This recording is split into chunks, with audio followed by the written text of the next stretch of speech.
Item ಯಾವುದೇ ಇರಲಿ try ಮಾಡಿ ಆಚಿ ಚಿಕನ್ ಮಸಾಲಾ. ಸಾರ್ವಜನಿಕರು ನೋಡ್ತಿದ್ದಂತೆಯೇ ಬಸ್ ನಿಲ್ದಾಣದಲ್ಲಿ ಯುವತಿಯೊಬ್ಬಳನ್ನ ಭೀಕರವಾಗಿ ಕೊಲೆ ಮಾಡಲಾಗಿದೆ. ಪ್ರೀತಿಯ ಹೆಸರಿನಲ್ಲಿ ಬೆನ್ನು ಬಿದ್ದಿದ್ದ ಯುವಕನೊಬ್ಬ ಆಕೆ ತನ್ನ ಪ್ರೀತಿಯನ್ನ ನಿರಾಕರಿಸಿದ್ಲು ಎಂಬ ಒಂದೇ ಒಂದು ಕಾರಣಕ್ಕೆ ಈ ಘೋರ ಕೃತ್ಯ ಎಸಗಿದ್ದಾನೆ.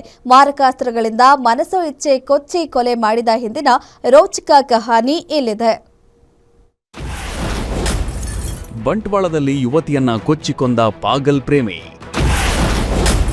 ಪಾತಕಿಯನ್ನ ನಮ್ಮೆದುರು ನಿಲ್ಲಿಸಿ ಅಂತ ತಾಯಿ ಆಕ್ರೋಶದ ಕಣ್ಣೀರು. ಒಮ್ಮೆ ಈ ದೃಶ್ಯ ನೋಡಿದ್ರೆ ಸಾಕು ಎಂಥವರಿಗೂ ಎದೆ ಜಲ್ಲೆನ್ನಿಸುತ್ತದೆ. ನೋಡಿ ನರಹಂತಕ ಈ ಪಾಪಿ ಅಮಾಯಕ ಯುವತಿಯನ್ನ ಹೇಗೆ ತಲ್ವಾರ್ನಿಂದ ಕೊಚ್ಚಿ ಕೊಲೆ ಮಾಡಿದ್ದಾನೆಂದು. ಇವನು ಮನುಷ್ಯನೋ ಅಥವಾ ಮೃಗನೋ ಗೊತ್ತಿಲ್ಲ. ಪ್ರೀತಿ ವಿಚಾರವಾಗಿ ಯುವತಿಯನ್ನ ಅಟ್ಟಾಡಿಸಿ ಕೊಲೆಗೈದಿದ್ದಾನೆ. ನಿನ್ನೆ ದಕ್ಷಿಣ ಕನ್ನಡ ಜಿಲ್ಲೆಯ ಬಂಟ್ವಾಳ ತಾಲೂಕಿನ ಬಿಸಿ ರೋಡ್ನಲ್ಲಿ ನಡೆದ ಈ ಮರ್ಡರ್ ಇಡೀ ರಾಜ್ಯವನ್ನೇ ಬೆಚ್ಚ ಬೀಳಿಸಿದೆ.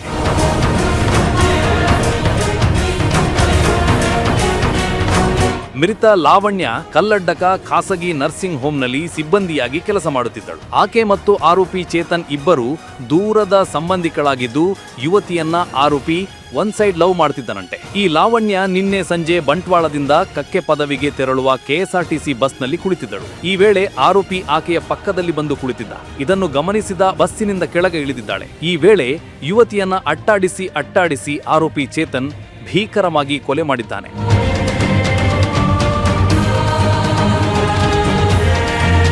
ಈ ಅಮಾನವೀಯ ಕೃತ್ಯದಿಂದಾಗಿ ಲಾವಣ್ಯ ಅವರ ಇಡೀ ಕುಟುಂಬ ತೀವ್ರ ಆಘಾತಕ್ಕೊಳಗಾಗಿದೆ. ಸಂಬಂಧಿಕರ ಆಕ್ರಂದನ ಮುಗಿಲು ಮುಟ್ಟಿದೆ. ಲಾವಣ್ಯ ತಾಯಿ, ನನ್ನ ಮಗಳು ನನಗೆ ಬೇಕು, ಅವನನ್ನು ನನ್ನೆದುರಿಗೆ ಕರೆದುಕೊಂಡು ಬನ್ನಿ, ನಾನೇ ಅವನನ್ನು ಕೊಲೆ ಮಾಡುತ್ತೇನೆ ಅಂತ ಆಕ್ರೋಶದಿಂದ ಕಣ್ಣೀರು ಹಾಕಿದ್ದಾರೆ. ನರ್ಸಿಂಗ್ ಮಾಡಿ ಈಗ ಮೆಡಿಕಲ್ ಅಲ್ಲಿ ಗೊತ್ತಿರಲಿಲ್ಲ, ಇವಳು ಇರಲಿಲ್ಲ. ಅವನು ಗಲ್ಲು ಶಿಕ್ಷೆ ಕೊಡಬೇಕು, ಹೋಗಿ ಬರುವುದಷ್ಟೇ.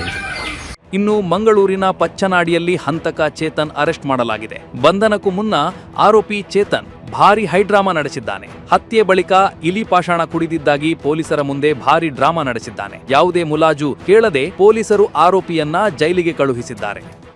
ನಿನ್ನೆ ದಿವಸ ಸಂಜೆ ವೇಳೆಯಲ್ಲಿ ಬಂಟ್ವಾಳ ಪೊಲೀಸ್ ಸ್ಟೇಷನ್ ವ್ಯಾಪ್ತಿನಲ್ಲಿ ಒಂದು ಮರ್ಡರ್ ಆಗಿದೆ. ಇದು ಎನ್ಕ್ವೈರಿ ಸಂದರ್ಭದಲ್ಲಿ ಅವಳನ್ನು ಮರ್ಡರ್ ಮಾಡಿರೋದು ಅವಳ ದೂರದ ರಿಲೇಟಿವ್ ಆಗಿದ್ದ ಚೇತನ್ ಎಂಬ ಒಬ್ಬನು ಆ ಹುಡುಗಿಯನ್ನು ಏಕಪಕ್ಷವಾಗಿ ಲವ್ ಮಾಡ್ತಾ ಇದ್ದ.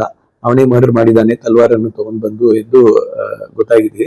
ತದನಂತರ ಆರೋಪಿ ಪತ್ತೆ ಹಚ್ಚಲಿಕ್ಕೆ ವಿಶೇಷ ತಂಡಗಳನ್ನು ನೇಮಿಸಲಾಗಿದೆ. ಇವತ್ತಿನ ಬೆಳಗ್ಗೆ ಆರೋಪಿಯನ್ನು ಮ್ಯಾಂಗ್ಳೂರ್ನಲ್ಲಿ ಅವನನ್ನು ಸೆಕ್ಯೂರ್ ಮಾಡಿಕೊಳ್ಳಲಾಗಿದೆ. ತದನಂತರ ಅವನು ವಿಚಾರಣೆ ಮಾಡುವಾಗ ಅವನು ಇಲಿ ಪಾಷಾಣ ತಗೊಂಡಿದ್ದಾಗ ಹೇಳಿರ್ತಾನೆ. ಒಟ್ನಲ್ಲಿ ಏನು ಅರಿಯದ ಅಮಾಯಕ ಯುವತಿಯನ್ನ ಪಾಪಿ ಕೊಲೆ ಮಾಡಿದ್ದಾನೆ. ಜೀವನದಲ್ಲಿ ಸಾವಿರಾರು ಕನಸು ಕಟ್ಟುಕೊಂಡಿದ್ದ ಯುವತಿ ದುರಂತ ಅಂತ್ಯವಾಗಿದ್ದಾಳೆ. ಇಂತಹ ಆರೋಪಿಗಳಿಗೆ ಕಠಿಣ ಶಿಕ್ಷೆ ವಿಧಿಸಬೇಕಿದೆ. News desk, guarantee news, Bengaluru.